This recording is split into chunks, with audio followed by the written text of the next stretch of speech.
밤사이 여여 하셨습니까? 그러면 이제 얼마 안 남았네. 손원장 선생님 밤새 힘이 나신 것 같아. 어제 저녁만 힘이 쏙 빠지셨더니 누가 중간에 오늘 아침에 누가 산삼이라도 한 뿌리 갖다 주셨는지. 앞에서 애쓰는 분들 입장에서 보면 여러분이 공부 잘하면 없던 힘도 되살아납니다. 저는 이제 여기 기본선원장 선생님을 뵈면서 늘 느끼는 건데 개인 시간이 없어요. 해제해도. 나도 그 전에 여기 있을 때 개인 시간이 없어가지고 좀 불만이었는데 나는 거기에 비하면은 일이 없는 사람이었어요. 또 마치면 봉암사 가셔야지, 해제하면 또 봉암사 가셔. 여기 와야지. 또 다른 일이 있지. 정신 없어요. 그런데 이제 여러분이 잘 살고 내가 이 일에 대해서 이렇게 애를 쓴 보람이 있구나 이렇게 느끼면은 밥을 한 끼만 먹어도 힘이 날 뿐이라요. 대개 이제 절집에 들어오면은 입산 동기를 묻는 경우가 있습니다. 여러분들 기본선언 들어올 때 기본선언장 스님이 갈마했죠? 그때 기본선언에 오는 동기 묻던가요? 내가 그 전에 갈마할 때 보니까 답은 전부 모범답안이던데. 답은 모범답안인데 옛날보다 훨씬 갈마가 세져가지고 여러분 모범답안만 가지고 안 될 거예요. 이제 해행을 볼 건데 여러분 입산 동기를 물으면 대답하나요? 아니 다 갈마할 때 하지. 근데 나중에 누가 물으면 참 말 안 해도 되는 일이기도 하고 또 해도 관계없는 일이긴 한데 이 도량에 왔으니까 오늘 그 이야기를 잠깐 하고 본론에 들어갈까 합니다. 여기 파괴사에 여기는 이제 법룡 노스님이 계셨던 도량이고 저 이웃 그 파괴사는 고송 노스님이 계셨던 도량입니다. 그분이 96세에 돌아가셨어요. 올해 사죽입니다. 지금 그럼 올해 백수네요. 100세 살아계시면 그 노장님 참 단박한 노장님인데 그분 입산 동기를 물으면 그러시더래요. 당시 영천 사람이랍니다. 근데 이 팔공산 풍광이 하도 좋아가지고 산 따라서 길 따라서 걷다 보니까 파괴사에 넘어왔대요. 저쪽 갓바위에서부터 이렇게 파괴사까지가 이 팔공산을 일주하는 겁니다. 너무 좋아가지고 옛날 조사에 보면은 어디 갔다 옵니까 하니까 물을 따라서 흐르다 보니까 갔다가 꽃을 쫓아서 오다 보니까 여기 왔다 이런 대답도 있거든. 근데 이 고성노 스님은 그렇게 풍광이 하도 좋아서 풍광에 취해서 가다 보니까 파괴사예요. 파괴사에 저물어 가지고 거기서 마침 거기 스님이 참 밥도 주고 또 잠도 재워주더래요. 자비롭게 한 거예요. 절 첫인상이 참 너무도 좋았던 거죠. 그래서 밥을 먹고 잠을 자고는 아침에 밥값을 하느라고 마당을 쓸었대요. 그 마당을 쓸었는데 날이 저물었대요. 그래서 또 하루를 잤답니다. 그래서 지금까지 마당 쓸고 있다 보니까 절에 남아있다. 참 멋진 말씀 아닌가요? 정말로 무심하게 그렇게 살았습니다. 그런데 그런 큰 어른이 입산의 그 절집에서 다 뜨덕에 밥 한 끼 주고 잠재워 준 게 어떻게 보면 계기가 됐잖아요. 그래서 어제 내가 말씀드린 자비롭게 수행자는 자비롭게 해야 되고 말도 조심해야 되고 하는 게 다 그런 거예요. 만약에 그때 거기에 어느 스님인지는 몰라도 좀 쌀쌀하게 했으면 고성 스님이라는 큰 스님이 이 절집 문중에 없었을 수도 있다 이런 생각이 듭니다.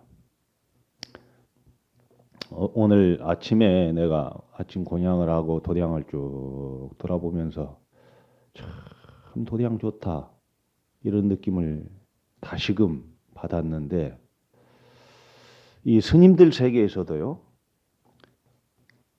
그게 두 부류가 있어요. 이미 이제 거의 다 돌아가신 우리 선배 스님들 말씀이지만은 금강산에 살아봤나? 이게 이제 만약에 그 연배쯤 돼가지고 금강산 안 살아봤으면 엄청난 스트레스. 예? 그러고 이제 네 해방 이후 중이지.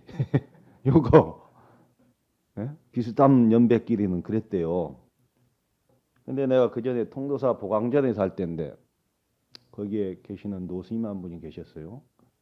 그 스님 금강산 이야기를 도래 해주셔요. 그래서 내가 금강산 이야기 듣는 맛으로 자꾸 노스님한테 말씀 좀 해달라고 했는데 그분이 그래요. 우리나라에 4대 명산이 있습니다. 오늘 아침 느낌 때문에 이 말씀을 드리고 시작합니다. 그 스님 4대 명산이 어디입니까? 그러니까 여러분은 뭐라고 대답하실까? 이제 4대 명산 동서남북으로 하나씩 치는 겁니다.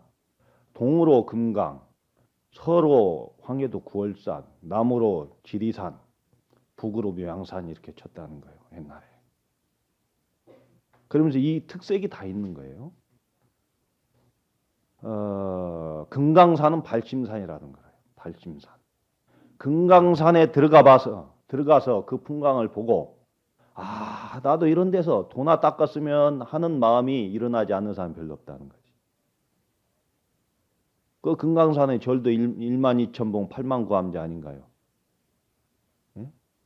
난 아직 금강산 못 가봤지만 거기서 전부 발심을 한다는 거예요. 나도 세속 등지고 이런 데 와서 그냥 공부 좀 해봤으면 물끈물끈 그렇게 발심이 솟는다는 거예요.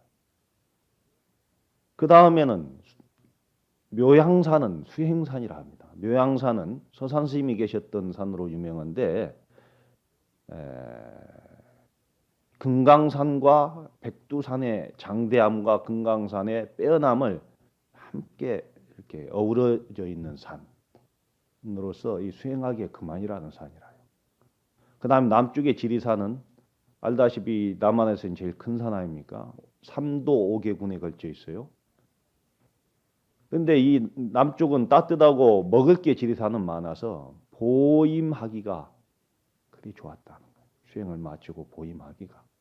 그래서 지금도 나도 해제하면 지리산에 가 있지만 지리산 그 12폭 치맛자락에 휩싸이면 헤어날 줄 모른다 할 정도로 지리산을 좋아하는 분들은 나오질 못합니다. 이 남쪽이기 때문에 따뜻해. 그리고 먹을 게 많아서 보임하기 좋고 서쪽으로는 황해도 구월산은 열반하기 좋다. 이런 이야기가 있어요. 그래서 내가 그랬지. 아니 스님 그럼 백두산은 명산에 안 들어갑니까? 하니까 그분이 하신 말씀이 백두산은 명산의 범위를 벗어났습니다. 이렇게 이야기. 영산이다 이 말이에요. 영산. 신령스러운 산. 참 그 말씀을 들어보니까 구구절절이 옳은 말씀이다.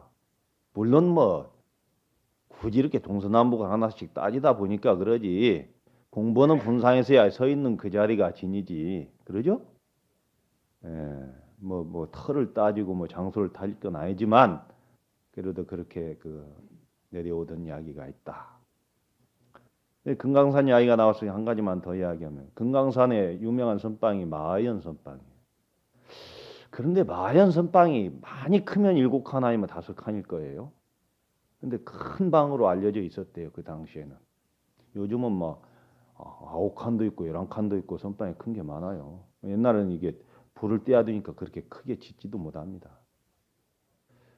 그런데 마하연 선방에서 나고 있던 스님이 해제를 해서 걸망을 메고 금강산 입구에 도달을 한 거예요. 하산해 가지고. 그러면 해제하면 여러분들 옛날에는 이 대구가 제일 많이 모여진다고. 선방으로 보면 이 대구가 중심이에요. 그래서 이제 너도 나도 걸망 메우면 스님 어디 살았습니까? 어디 살았습니까? 요즘 방암록이 있으니까 그거 뭐 보기도 묻기도 전에 다 알지 결제 중에. 옛날에는 그러지 않았다고요? 그러면 나 금강산 살았습니다. 서로 수인다. 그러면서 마연 살았습니다. 나도 마하연 살았는데 어디 앉았습니까? 나 동쪽에 앉았습니다. 나는 서쪽이에요. 의미가 두 가지가 있어요. 첫째는 크다는 의미가 있지만 이것은 뭐 그냥 하는 말이죠. 다음에는 무심하게 사는 거예요. 언제 남을 돌아볼 겨를이 없었던 거라. 오직 자기 자신이 화두 참고하는데 몰입했기 때문에 옆에 누가 살았는지 기억이 안 난 거라. 근데 여러분 어떤가요? 한철에 사는 사람 얼굴 모르는가? 방암록복 어디 남국선원 사는 걸 모르는가? 백담사 사는 걸 모르는가? 다 안단 말이야. 나는 이 공부 안 되는 게 이 너무 열려 있다. 이게 너무 세상에 열려 있다. 여기에는 그게 없는데 절집에 보면 삼함이라는 말이 있어요. 큰 방에 있죠. 청산, 백운, 뭐 삼함, 입승, 뭐 그런 거 있죠. 간성이라는 거 있지. 간성. 네? 시간 보는 거. 옛날 별 보고 시간을 봤어요. 그런데 삼함이 뭐예요? 입 닫고 귀 닫고 눈 닫는 거예요. 그러니 심심해서라도 공부할 수밖에. 내가 백담사 모문관에 여러 철 살았는데 방이 좁아요. 또 나는 뭐 좀 키도 좀 큰 편 아니고 작은 사람보다 더 좁지. 그런데 나는 평소에 잠이 많지 않아 가지고 한번 잠이나 한번 자볼까? 첫날 들어가서 자보니까 이게 못 자겠어요. 그 좁은 데라서 뭘 이렇게 비스듬히 앉아도 한 시간이 잘 안 가요. 그래도 정자를 딱 하고 제대로 딱 앉아 있으면 한 시간이 금방 가는데 대충 뭐 이렇게 좀 해보려니까 안 돼요. 무문가이라는 데가 그런 역할이 있더라고요. 나태해질래야 나태해질 수도 없고 오히려 더 지루해요. 그러니까 공부할 수밖에 없는 거예요. 앉아서 한 생각 챙길 수밖에 없는 일이라. 물론 사람 따라서 뭐 퍼져버리는 사람도 있겠지만 그건 오히려 건강을 잃는 일이란 말이요. 그래서 일단은 거기에 딱 들어가면 24시간 뭘 해도 자기 시간이라요. 자, 이제 여러분들은 뭐 아직은 무문관 들어가면 안 되죠. 네, 나중에 이제 한 10년, 15년 차일이 딱 돼서는 그런 수행도 한번 해보면은 여러분 나름대로 느낌이 있을 겁니다.